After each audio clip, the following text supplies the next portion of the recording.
This is Codified Wisdom. Sharp insights, no fluff, and real-world wisdom from leaders who want to get you further, faster. Now, here's your host, Eric Eager. Hey, welcome to another episode of Codified Wisdom. And, as I can't tell you, man, I am excited. Today's guest is Allan Koltin. And he is, I just want to say that he's one of the most influential voices in the accounting profession today. He's CEO of Koltin Consulting Group, but he's advising literally hundreds of the top CPA firms. And he's been instrumental in shaping the mergers and leadership and the transitions and this, just this whole transition in the profession. And so he's consistently ranked among the most powerful people in the accounting profession today. And he brings in an unmatched clarity of where the profession has been and where it's headed. And the thing that I've heard Allan's journey a couple of times, but it's just a great story. I want to share it with the people that are listening so you can hear Allan's story of where he started and where he is today and how some of these little bumps in the road were ways that he ended up at where he's at today. So, Allan, hey, appreciate you being here. I so appreciate you taking the time to visit with us today. Eric, it's an honor to be with you, and congratulations to the success you've had in your company. You talk about impact in the accounting profession, and you guys are doing it. I mean, it's every conference I go, every article I read, you're there, and your team is there, and you're making a difference in a lot of accounting firms. So congratulations to you as well. Yeah, well, thank you, man. It's much appreciated. Well, I mean, let's get started. I want, I want to rewind back and because what I'd like to hear is, you know, did the younger Allan know, like, did you know you were going to do this? How that, tell us about your journey, maybe from high school forward. That what were you thinking you wanted to do, and where did you think life was going to take you? And tell us a little bit of the stories of how you got here. Yeah, thank you, Eric. And I'll try to be condensed.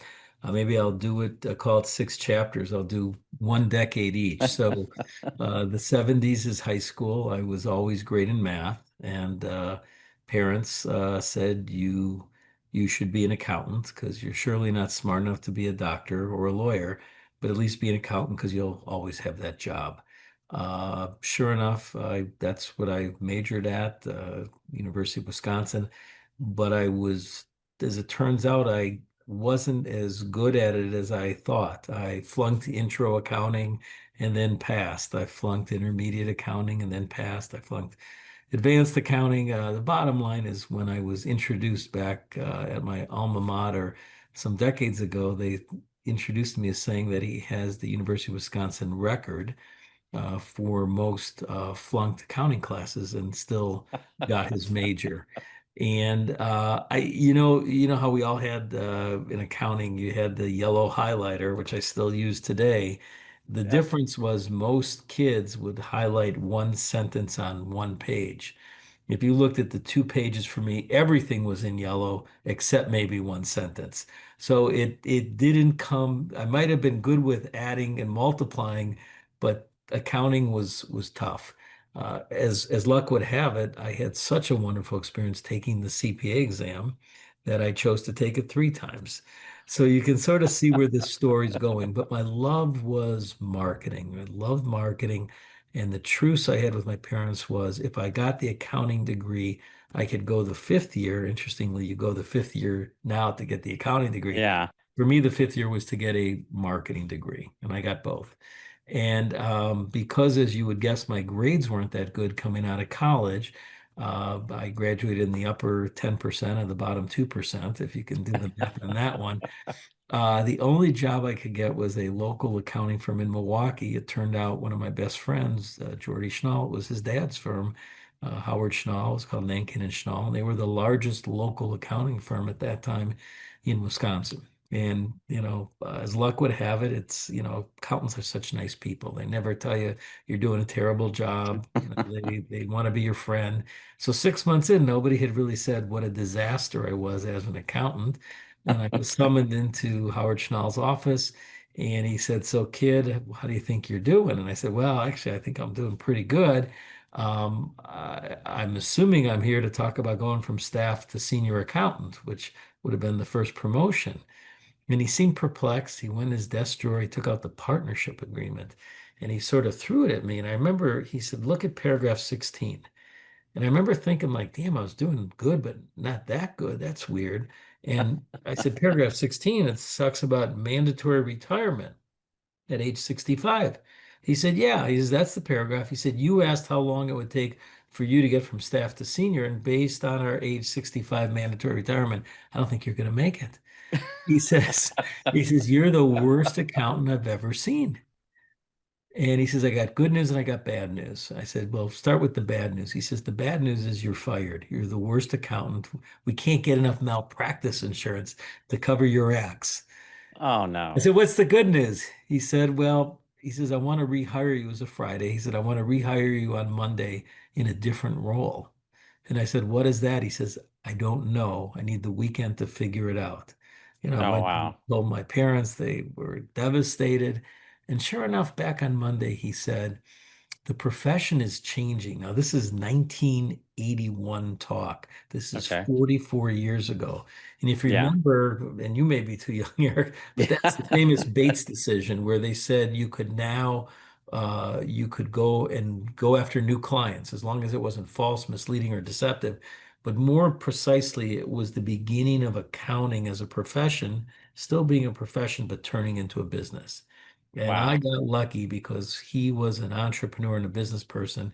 And what I didn't realize he was doing was he was really bringing me in as the assistant to the managing partner to help with the running of the business. Yeah. That was my night job. The day job was business development. And I think I was unofficially or officially the first director of marketing, the first director of sales, the first director of business development. And that all happened because I had a job shining shoes at a country club, and they were all owners of businesses in Milwaukee and high net worth individuals. Yeah. And when they needed a 10th player upstairs in the basketball court, that they called me to play. And in 4 years of doing that, I knew everybody. I wasn't intimidated that they were owners of substantial companies or high Yeah. net worth. They were people I either shined their shoes or played hoops with.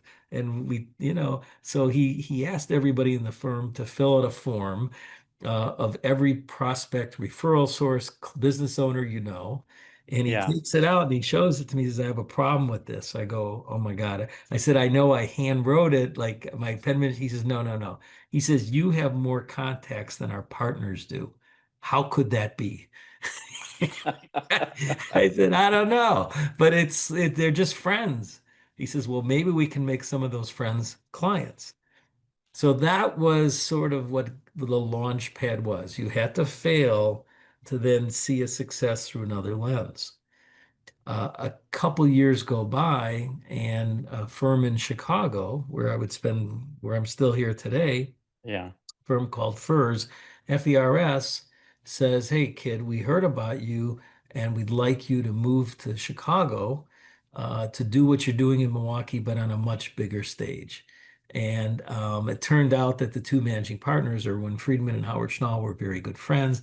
And it was called a split decision. They said, "You get Koltin on Monday, Tuesday, and alternative Wednesdays. We get him on Thursday, Friday, and alternative Wednesdays." And I was literally working two different firms, Wow. driving the 90 miles from downtown Milwaukee to downtown Chicago back and forth. Eventually, I fell in love with Chicago. When you're young, you're single, and Oh you yeah. friends have moved.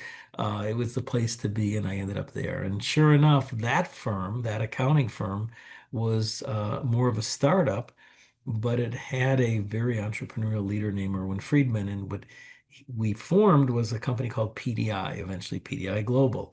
And that was a Yeah. consultancy, publishing company, training company to the accounting profession. So I was again a 50-50. I was in the daytime running one time our law firm consulting group, then our investment banking group, then the business development group, and at night we were launching this other company to provide products and services to the accounting profession. And that sort of took us up to about 1998 when one day I was sitting there reading the public accounting report. I think today that would be called Inside Public Accounting.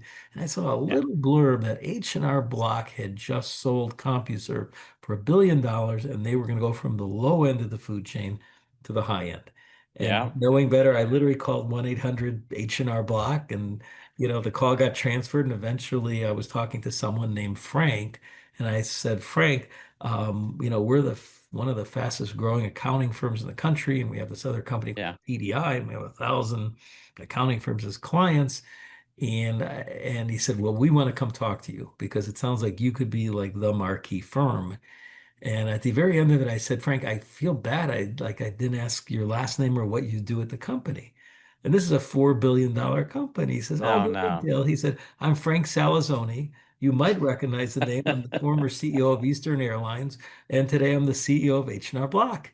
And it was like in 90 days, we went from start to finish. And that was a whole nother, trajectory going on. You get into the late 2009-ish, H&R Block decides they don't want to be in the business of public accounting. They sell to the biggest firm, and that was called RSM or Magladry and Pullen, who today's Oh the yeah. Oh fifth yeah. largest firm in the US. And they offer to let me buy back PDI. And I say, no, I'm not really interested. Been there, done that. Yeah. To just make us an offer, like sort of like we want to get rid of all of this stuff. And I did, and I got it. And by then I had become a consultant to accounting firms. And that business, if you remember PDI, we were Yeah. the Yeah. publisher of marketing materials and training. And I just didn't have the passion for that anymore. And the world was changing from print to digital and the investment in technology. And I'm driving home one day from work and I'm on Lake Cook Road and I see CCH, Walters Kluwer. Oh yeah. And not knowing better, I just picked up the phone and said, "Hey, would you ever have an interest in buying a company like this?" And almost within a couple of days, their biggest competitor, Thomson Reuters, had reached out to me from Dallas, Yeah. the PPC group, I think it was, and said, "Hey, would you ever be interested in selling your business?" And I said, wow, when it rains, it storms. What are you thinking? Like, you want to get in the newsletter business? I said, hell no. But we've just built out over 1,000 websites for accounting firms. And what do they need once Wow. they get a website? Content. And you've been writing all these articles for 30 years. You have all this inventory. And we sold it in 2011. And for the last 15 years, it's been two chapters. Chapter one was in addition to being a consultant, I think there was a year or two where I did 40 to 50 partner retreat, board retreat facilitations. That was the cornerstone of getting the consulting and strategy and compensation governance. And then 2020 happened. And that was the forever change where private equity decided they wanted in the profession. And where was I sitting? I was sitting sort of in the middle of the accounting firms and private equity and able over the last, 4.5, 5 years to be at the epicenter of that transformation. But that transformation was only possible because three things happened at one time. Kids decided they didn't want to go into public accounting, Yeah. whole birth of offshoring. Yeah. Number two was technology and the Yeah. understanding that at some point, technology is going to take over a lot of the compliance work. And then the third was the transformation, which really is if you're not doing that kind of work, what will you be doing? And the new mantra forming between 2020 and 2025 is being in the business of being your client's most valuable, not just trusted, but most valuable advisor. And that really means being in the business of helping the clients with their business and financial problems, whatever they are. And with that came a whole capital spend around transformation, technology, and talent. And that tidal wave called private equity ran through it. And, I always have to give this disclaimer because a lot of my clients that are never going to go the way of PE, I always have to say, look, it's a business. You can be successful with private equity. You can be successful without private equity, but you can't be successful without a plan and committed capital to execute on that plan.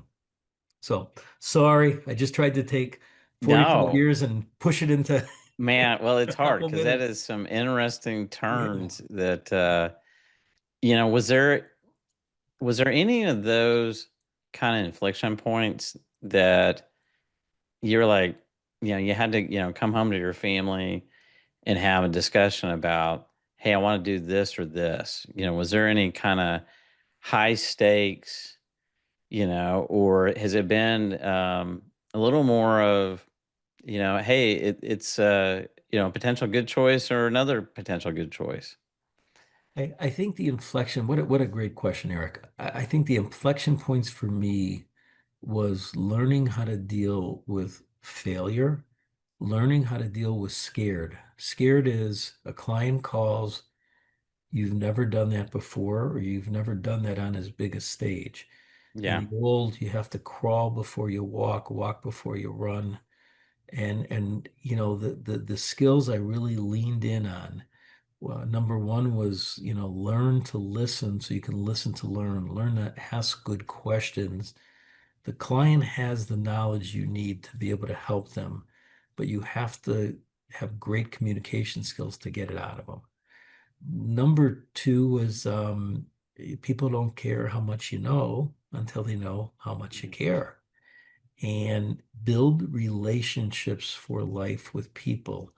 And to do that, I may not have been good with debits and credits in the accounting world, but I always ask that question, how can I help them? What can I do? And to do that, you really have to learn about their goals, their not just business goals, but their personal goals. And, I use that question that a lot of people, we call it the 3-year question. Eric, pretend it's September 15th, 2028, and I'm sitting with you. What, and we're at that moment, what business and personal goals in your life would you have wanted to have committed over the last 3 years back to September 15, 2025, for you to feel good about your success? Because if I can get that from you, I just got your personal playbook. And from that, I can build a plan of how to build a relationship with you over the long term. Most accountants, unfortunately, and it's getting a lot better today, but we feel like we're sort of typecast to be the auditor or the Yeah. tax person. And we go in and we do that. And the problem with doing that is when that doesn't go right, you make a mistake on the tax return. The audit takes forever and the client's Yeah. happy. What I learned that, and you know this, you have three kinds of clients. Customers, they buy from you. Yeah. They're a flight risk at any moment because you don't do anything more than deliver the product. Yeah. Clients, they buy multiple things from you. There's some stickiness.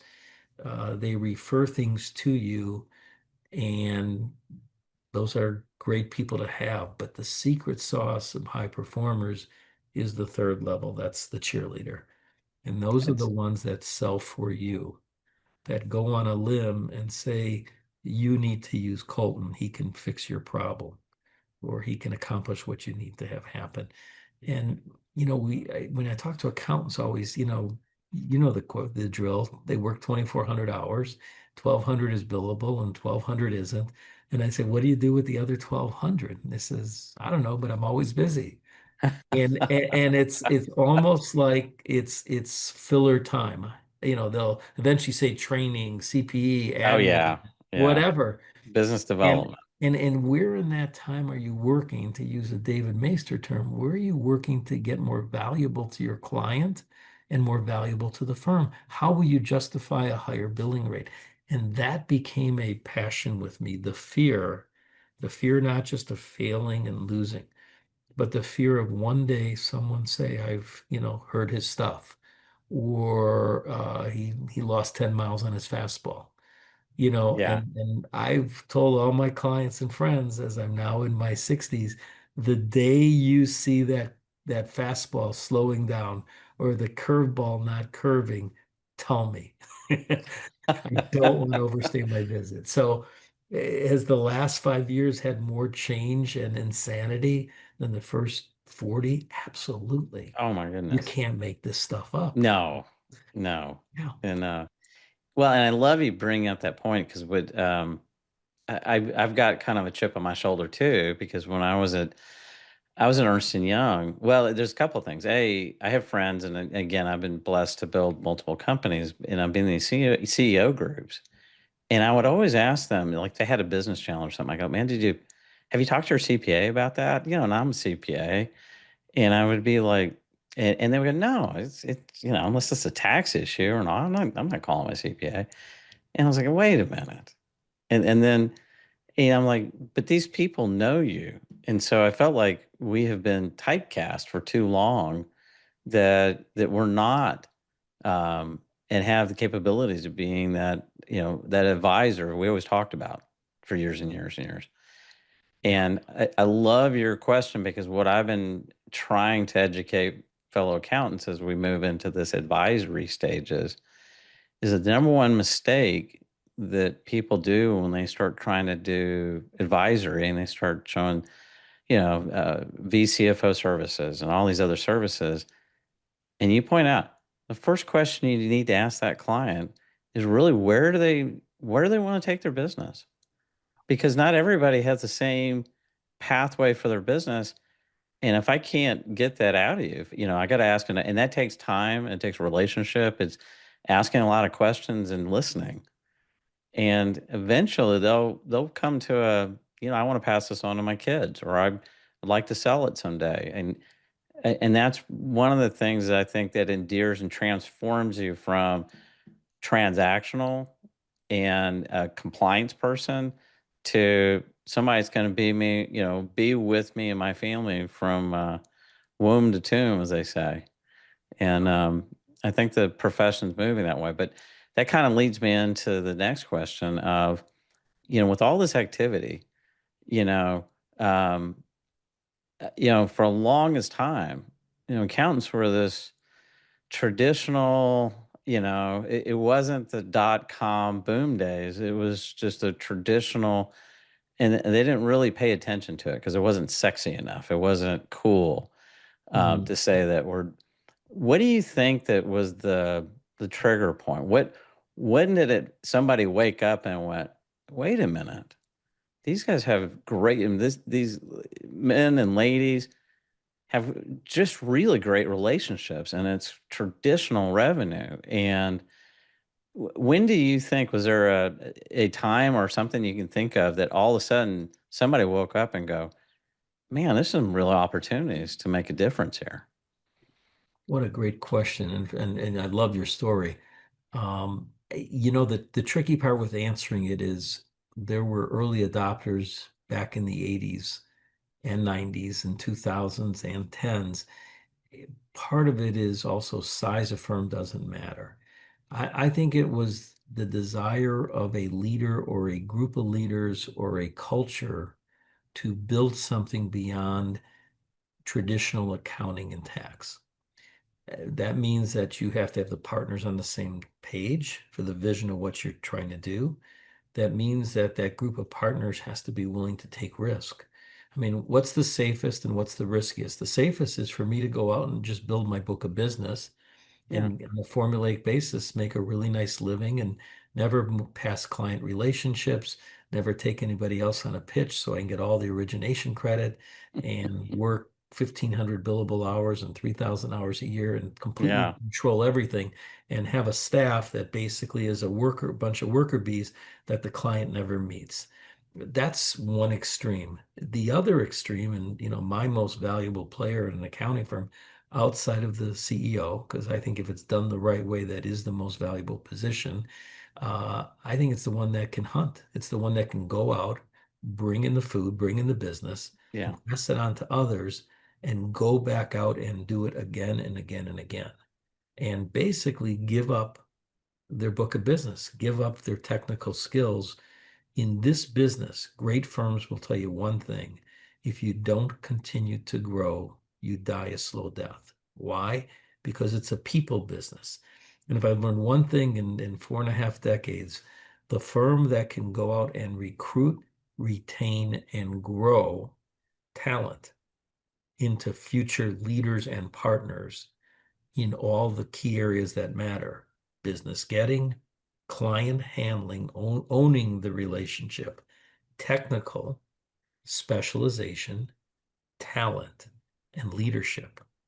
If you can keep repopulating that depth chart, you're going to thrive and you're going to do extremely well. But so many accountants, they just want to play the role of the accountant. And I'm not Yeah. talking about the movie, The Accountant. Talking about, I just want to have my book of business and be left alone. And they call it a firm. You've seen it. It can be 3 million, it can be 30 million, it could be 300 million. It's a group of partners that are together because of a common brand and some cost sharing, but Yeah. there's no real strategy. Strategy is where are we going for lunch on Saturday. There's nothing deep about it. So what private equity did to some degree is they came in and they raised the bar. And what they did in doing that is they showed a pathway that you now have infinite capital. What are the things that you should be investing deeply in? Because historically we could never invest deeply. We have to do No, the cheap no. because we had a third of the partner group that didn't want to spend anything, a third that sort of wanted to stay out of the gang crossfire. They didn't like conflict, and a third that saw a vision, if we ran this like a business, what we could do and go out and do it. So what they did is they make more decisions, faster decisions, better decisions, tougher decisions, because they take the accountability bar and raise it, which is very controversial because some say they're going to kill the culture. And I say, what's the culture? And they say, well, it sure ain't autonomy. It sure isn't accountability. What's Yeah. the other? Yeah. It's autonomy. We do whatever we want, Yeah. which I say that's fine. But the most successful firms in our profession, size doesn't matter, are more accountable to deliver results.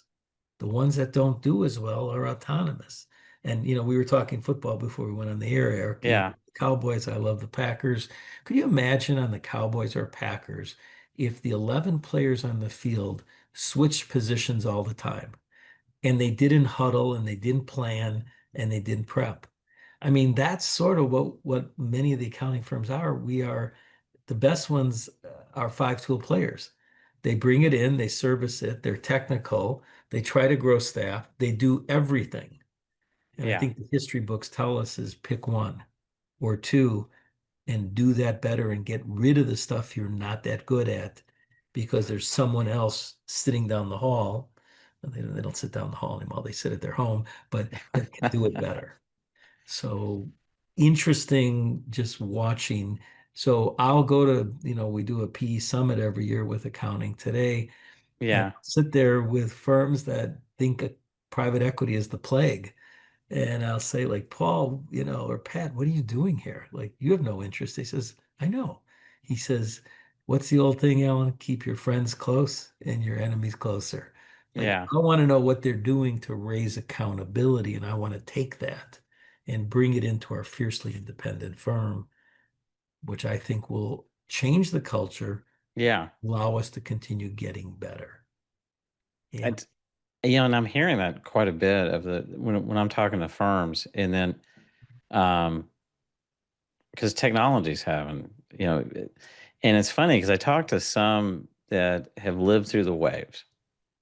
Oh yeah, we had this problem in this decade, and we had a staffing problem, and it comes back, and we had this, but the temperature I'm getting now is that no, this is not a temporary wave thing. This is a permanent transformation of the profession, and I'd like to get your thoughts on um, that new. I want to say kind of new world order for a CPA. a staffer or a kid just coming out of school now, because in one aspect, some people could be gloom and doom, AI is going to replace the tax. And then there's another viewpoint of it couldn't be a better time to be Mhm. coming out and being a CPA, because guess what? And all I can do is deal with my own personal world, but I didn't know anything. I get out, I'm going to Ernst Young Entrepreneurial Services that I couldn't, I love the partners, but man, I was billing some crazy amount to copy, tick marks and stuff like that, which was good, but I really wanted to make an impact. I wanted to help clients. What do you see this next wave for the next generation of, let's say, redefining the role of CPA, and how are the kind of almost forced changes for the PE firms kind of Oh, ushering in this new era? yeah. So four comments, if I may, and I wish I could have taped. Oh, we are taping this. I'd like to take what you just said in the last minute and take that to the college campuses, because there has never been, Eric, a better time to be in public accounting. Look, we lived through we call it the mundane, and it's those first 2, 3, 4, could be 5 years of work that doesn't really completely challenge the brain Yeah, enough. Just like we put our iPhone in the charger at night, there were days I remember where we could put our brain in the charger. yeah, And I remember talking to, the senior supervisor about it. And they would, put their arm around me. They'd probably get sued for doing that today, but they would say, listen, it's an apprenticeship. It's 10 to 12 years. You just have to survive, and you two can become a partner. And there was always something about that that just didn't oh, sit yeah, well. So yeah, what I say to the kids today is like, think about insurance agents who today you can't find one because they're called wealth advisors. Think of I'm sorry, think of insurance agents who today are certified financial planners. Think yeah, of stockbrokers who you can't find one today, who's today a wealth advisor. What happened in their industry is technology hit them a long time ago. yeah, And went from being at the desk, putting the insurance policies together, to now having technology replace that. Stockbrokers used to have spreadsheets everywhere oh trying to yeah, pick a stock. Today, you ask them to pick a stock, they're offended. They say, Alan, one of my advisors, his name is Ben. He says, Alan, we don't do that. We have portfolio management. We use an algorithm. I said, well, what do you do? How do you spend your time? He says, I spend my time with clients on things that matter. I spend my time bringing in business, and I spend my time growing our people. And that's the message the kids need to hear, is we're going to push you into that fire faster than ever. Here's a scary thought, though. I heard a speaker, and I know her first name is Doctor, and I can't remember her name, but I have it in a slide. yeah. Never forget, at a conference, this was 2 years ago, she said 80% of what we know in the next couple of years is going to be worth zero. Oh, The yep. 20% we know is going to be worth 10,000 I, times that. I was at that conference, and I was Yeah, I sitting there, think and we were, we I were and together. This was I took Austin, it down, Texas. I took a snapshot and wrote that down, because I was like, man, knowledge is going to be commoditized. And boy, did she nail it. So here's what's scary is, I think, we talk about the war for talent and that it's not coming in enough. I don't think it's going to be a problem long term, and here's why. Because as technology is developing AI solutions, almost to a point where 20% of making of the financial statement and tax return is happening more and more each year, it begs the question, in 2030, accountants, you will no longer be preparing the work product. And the question is, it's 2030. Remember, it used to be 11 o'clock at night. Parents Yeah, didn't know what yeah, kids are. Well, it's 2030, and what will you be doing? So here's what I know. A third of the partners and managers in accounting firms have already sort of moved from trusted to most valuable advisor. They're doing it. It could yeah, be on the back of a napkin, but the client doesn't make a meaningful decision without talking to them. I think there's a middle third that has the skill set. Um, yeah, they just don't have the time. it's the Lucy show. They're on the assembly line making. Oh yeah. Oh yeah. But there's a third that just is in production and Yeah. may not have that skill set to develop in that area. And, I think the push today is with, whether it's the AICPA or the state CPA societies or anybody in the continuing education business, we talk about the soft skills. Yeah. I think we've done a lot of good stuff developing leadership skills, developing business development skills, developing skills to leverage and all those kind of things. But I think there's some things that we have to learn more of how to do strategic planning, Mm-hmm. how to be a profit improvement advisor, how Yeah. to lead a session to talk about strategic growth. And because these are the invaluable things that the clients want. So that upper third had it innately. They didn't need to go Yeah. to no program. The middle third maybe could use it a little, but their big thing is finding the time. But the last third, that's the one that I worry, can we redeploy or will we just need to hire fewer people? Because offshore, firms are trying to get to 25% of all billable hours done offshore, onshore, some other shore other than Yeah. the way we used to do it. And that could mean a lot less people. Wrap technology in what used to take 200 people hours can now be done at a flip of a switch. I see this future transformation of us truly moving to advisory firms that also provide products, tax returns, and financial statements. But that's not why the client pays our fee. They pay for the advisory. So that's the transformation going on right. You'll look back someday at 2020 to Oh 20, yeah. and we'll say that was the decade that private equity and family office and pension funds and sovereign Yeah. wealth funds came into our industry. Yeah, that did happen. That was a capital issue, but the transformation of the accounting skill set. There's going to be real, I think, winners, and I think there's going to be losers. And I think this consolidation craze is going to continue because they're going to get the best talent that needs that kind of help. In it's so funny you say that because we've been seeing that in uh we've been working on the podcast, is called Codified Wisdom because of this. Basically, just think about it like this.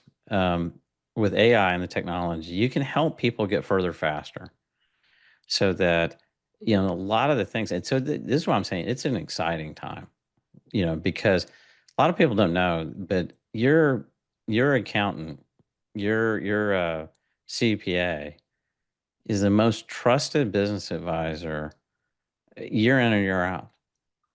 And, and we have the opportunity. I think it was so funny because when I was, granted, I'm dating myself back when I was at Ernst & Young, great, great company, great firm. But back then, the client accounting services, it was not seen as strategic because it was something you kind of threw in, because you wanted to get the audit and tax work, et cetera. And as you pointed out, I think that that's going to begin to shift. I think that's going to be the entry point of a relationship, and it's going to be this helping people along the journey because the technology is going to help identify, it's going to help educate, it's going to help train the next generation, but it's going to now be this where what I think a lot of people go into the profession to do, which is to help Main Street, to help that family, that business owner recognize, because we just talked about being entrepreneurs. Yeah. Well, for anybody, like you said, that failure point, you point out, what was it like to your parents when you made that phone call home and you had to give them the first thing to say, Mom and Dad, they just told me I'm the worst accountant ever. As a parent, your heart had to sink. You had to be, oh my gosh, because, it doesn't matter what your age is, your parents are always trying to take care of you. Yeah. And you could have just sank and shriveled up and just went, man, what am I going to do now? But you Yeah. took it as a, hey, here's another pathway. You know, it's funny. My dad has was lived to 96, just passed away about 3 weeks ago. My mom is 91 and still alive. And we talk about mentors in life. Clearly both of them need to be in there. And I do remember that day like it was yesterday, of giving that news. And I remember them not being disappointed, but sharing what I always thought was 8 words. I think it's actually 9 words. Obviously not a good accountant, but they used to say to me, Alan, you can do it. I know you can. And I think always having someone there that believed in you more than you believed in yourself was a driver. And I know if not for them, if not for those mentors, I would have quit because God knows I had so many failures and so many chances to step out and go do something else. It almost like hits you on the side of the head. How many times you got to get the crap kicked out of you Oh, to realize like maybe you're not welcome here. Like maybe you're not good at this. Go do something else. And I always wonder about the ones that play the game of business, but it's really the game of life. And you hear many people talk about it. If you haven't had a lot of losses, if you haven't had a lot of failures, you're not going to know what success is. You're playing the middle. You're taking it easy. Where I would bring this full circle in our discussion of the evolution of the future and what will accountants do is, I often say to accountants, I go, look, they say, how do I learn how to become a strategist, a profit improvement yeah. consultant, an impact player with my clients? And I go like this and I say, here you go, and here you go. And you do now, starting next month, is you come out to bring the financial statement to the client. You block off 2 to 3 hours and you say, look, I want to try something with you. We've never done this before because I've been so busy being busy. But here's what I want to do. We can take the first 15, 20 minutes and talk about the financial results. I already know that you're 90 days ahead. I mean, this is a report card I'm giving you. What are we in today? September 15th. I'm Yeah. giving you the August and 8 month report card, but you're already living in October, November, December. So what I want to do is sit with you and find out what keeps you up at night. I want to go beyond the financial statement. I want to find out about your business and personal goals. Because the reality is the business is something we do because of our family, to provide for our family. Yeah. You have clients that buy and sell businesses, all the time. So getting into the psyche of the owner or the high net worth individual Yeah. and building that intimacy is the convergence. And how do you do it? I guess you can go to a course and learn some fundamentals. Yeah. Just get in there. I saw it in firsthand. Gary Seamus, who's a dear friend and has been a mentor to me, he had a firm called SS&G, which became BDO, and he would come to my office once a quarter for 3 hours. We'd take 20 minutes on the financial statement, and then he said, "Now let's talk about the real stuff." And the real stuff, was the problems that I couldn't get solved. It was like Yeah. like a shrink. I mean, there was a couch there. I never laid on it, but it could have been. The tough decisions, if it were that easy, I would have done it myself. And he pushed me. What is management? Management is not just getting results through others, it's getting people to a place they can't get on their own. So it was that advisor of what he was doing to help me. And I often tell that story. I said, look, I said, how many doctor's practices do you do? 20. I said, well, if you did one, you're an expert. Two, you're a national expert. Three, you're a worldwide expert. You've written a book on it and you've been on the Today Show. Like Yeah. we don't understand that we are industry experts in what we do and we have Yeah. depth of knowledge. What we don't do is we get psyched out. We don't think the client will pay for it. So I say, great. No. Tell the client it's Yeah. free. Try it 1 or 2 times. If you think you're getting Yeah. value, we'll keep doing it. I have firms where there's partners, that's all they do. They don't do any of the work, but they've reached advisor status. And you'll never lose a client there, and they'll never question what you charge because the value is so great. You hit the nail on the head. I've got a friend of mine, Bob Tiede, and Bob has a blog that he's had for 20, 30 years. And and the whole blog is great leaders ask questions. And if you look at all the AI today, artificial intelligence will answer any question you can literally think of. But the true wisdom is knowing which questions to ask. Yeah. And I think the other thing, that at least what we're seeing in this moving toward advisory, sometimes we get so, what I've seen is that people get so hung up on worrying about using a bunch of kind of advisory technical term, synergies and all this. But I was just talking last week with a friend of ours, Michael Bright, Mhm. and he says for his firm, he makes sure that every one of his staff, every one of his team members simply asks the client, how do you make money? And that's not a high end, I'm going to pay you, $1,000 an hour, this and that. It's as simple as asking, how do you make money? Absolutely brilliant. I mean, on that branch are so many leaves because that's an hour later when they're done saying how they make Yeah, money in all the different ways. And there's been different checkpoints as you're talking about it of things they hadn't even thought about because they haven't stopped the clock to just focus and think. Yeah, yeah. yeah, And any staff member, and when we talk about upskilling staff, the way you upskill staff is just ask questions. A long time ago, I was trained as a staffer, and they literally had us call like the CEOs of TI, and who knows, I'm this snot nosed kid out of North Texas, and they just taught us, and it still resonates today. You just ask the question and just take a bunch of notes, and and they'll actually uncover the answer to their question, and you just take notes for them. And I think we're in that position today in the profession. But what do you see? And in kind of casting forward, we got all this activity, and firms are that, like you touched on earlier.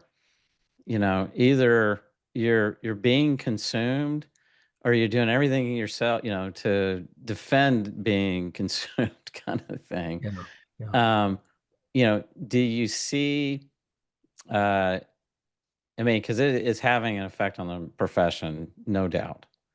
Um, what do you see for the next 3 or 4 years? And and then, for those listening, kind of what do you see for the next 3 or 4 years? And, what can they, how can they, you said there's winners and losers. What Yeah. advice would you give for those who want to be in the winners side of the category? Yeah. It's interesting. My friend and client, Matt Armanino, the CEO of Armanino, always says to his troops, they do a partner rally every year, and it's when the speed of change on the outside of the Yeah. walls is happening faster than on the inside. It's just a matter of time. Um, you know, I think the important thing today, we were in an insulated bubble. This profession started in 1887, in case you're curious. And I think until 2020, which was 133 years, there was no change. I mean, I'll go Wow. back to interest rates were 20% in 1980. There was the 1986 Tax Reform Act. There was the internet. There was Y2K. There was the demise of Anderson. There was the 2008 recession. I mean, there were tax law changes. I mean, we talk about being in a protected bubble, recession proof. In good and bad times, you need an account. Yeah, yeah. Uh, it was there was abundance of talent. Matter of fact, in the 90s, let's go add a fifth year because there's too many accountants. I mean, can you believe like that went on at one time? And just all the stuff. This was an easy business to make money in if only you could run it like a business. And you had the leadership and you had the alignment of partners and you had a vision and an execution of what you wanted to become. So I think when I talk about winners and losers, um, I think it's going to be the ones that the silver bullet is not private equity. The silver bullet is having a plan and then having the commitment to recruit, retain, and grow the best talent. Yeah. People say, what does that mean? I said, it means that you're going to put people through the system faster than anyone else, and you're going to pay them a lot more money. Excuse me. To do that, you got to be uber profitable, which means you have Yeah. to have a discipline. You can be a country or a country club. A country club, we all listen to what the leader says and we go out and do whatever we want. The country, we put our hand in the middle and I say, you know what, that may not be what's best for me, but it's what's best for the firm and it's firm first, and let's go do that. So it's going to be those that execute. And what do you have to be looking at? The changes in talent, the changes in how we get work done, the impact of technology, the investment in technology, the investment in specialization. Um, all these levers that we never had to deal with before. I was talking to a PE fund, a startup. It's a roll up, and they said that they're. I said, "What's your why? What's your unique self? What's going to differentiate?" They said, "We can take an audit that takes 6 months, and we can do it in 6 days." I said, "That's fantastic." I said, "But that in and of itself isn't going to get you, to the top of the class. Yeah. You have to have solutions for all these different things: technology, talent, growth, Yeah. profitability, and you have to be able to bring them together." I do think the one thing we've gotten religion as a profession is we finally value leadership. In the old days, you did it for the good of the game, either because no one else could do it or you knew somebody had to do it. Yeah. It's all about the big three. How much new business did you bring in? How big is your book of business that you manage? And what you realize? What you collect on it? What was your chargeable time? How much of your body produced that amount of profit? Yeah. And I would literally, in a formulaic partner comp system, have partners say to me, "This is how I game the system. I hoard everything. I do as much as I can, and you don't really grow people." So, I saw a partner compensation form from a top 25 firm recently, and it was an aha moment for me. Page one used to be those big three. How much did you bring in? How big is your Yeah. book? How much money did you make on your body? Yeah. Page one was, who did you personally, what star did you steal from another firm last year? Who Yeah. within the firm would say that when a recruiter calls and tries to steal them, what person would say that you're the reason that the staff are staying at the firm? Talk about an impact player, being a Oh, coach, wow. mentor. Wow. They put a value on that. Stealing Wow. talent, mentoring, coaching. And the third one is on the upward evaluations, like on the things that matter. How many people scored you? Because if you only had like three people respond on you, you ain't spreading your wings. You're staying in your cell. A great partner is a great leader. They spread their wings and they impact a lot of people. So I sort of thought about it and I said, oh my gosh, like the big three that I grew up with have been replaced by these three. And then the wow moment for me was, wait a second, this isn't an accounting firm. This isn't a tax firm. It's not an audit firm. It's a people business. And the Yeah. group that can rally the best talent in the door, keep them happy and keep them growing Yeah. and really build them into something faster than anybody else, that one has a competitive edge. It's almost not fair. No, yeah. Well, how many times have you heard culture eats strategy for breakfast? Yeah, yeah. I like that one up to a point. I think sometimes we use culture as a cop out. Yeah. I think we sometimes didn't lead. There's all kinds of leaders. There's not so good leaders that try to lead. Yeah. There's really good leaders that want to lead but can't because the partners won't let them. They're really Yeah. more of an administrative partner. They can manage Yeah. everything but the partners. And then there's great leaders that have been given the power to lead and don't. There's nothing worse than that. Um, so Yeah. the leadership matters. The willingness to be managed and held accountable matters. Yeah. So these are cultural things, but Yeah. then if they are difficult to execute, because so many of us want to be autonomous, when you were in public accounting, Eric, you hear the next new idea. Hey, look, I'm a high performer. I don't need that. Go do that with everybody else because damn, they do. It's the one that sort of lines up and says firm first. And this is why we're going to be better because of it. So culture matters, but I think the willingness to be managed and led counts as much. Yeah. Wow, that is man, I'm telling you, I get so enjoying our conversation. Same And here, Eric. it's from your humble beginnings and lessons learned to having an influence on the profession is it's to be admired. Um, and so Eric, I'm sharing this with you. I haven't shared it, I don't even think with my family, but we all have our quirks, right? And my quirk, I don't know if it's like yours or not, but I start off every morning with a shower. And as the hot water comes out, as you know, the glass sort of fogs up. yeah, And I don't know what it is about it, but in that shower that morning, by the time I get out of it, I've concluded that the sky is falling, that I'm a failure, that there are things falling through the cracks, and like it's like the shot of adrenaline. yeah. And people always say to me, like, when are you going to stop? And I say, when I'm in the shower and all I'm thinking about is the shower. Then, Well, we all have our, Eric, I'm sure you have your one or two things that oh my talk gosh, about, right? tech Having an company, X on cash you burn. Oh yeah, that's why this hair is turning gray faster.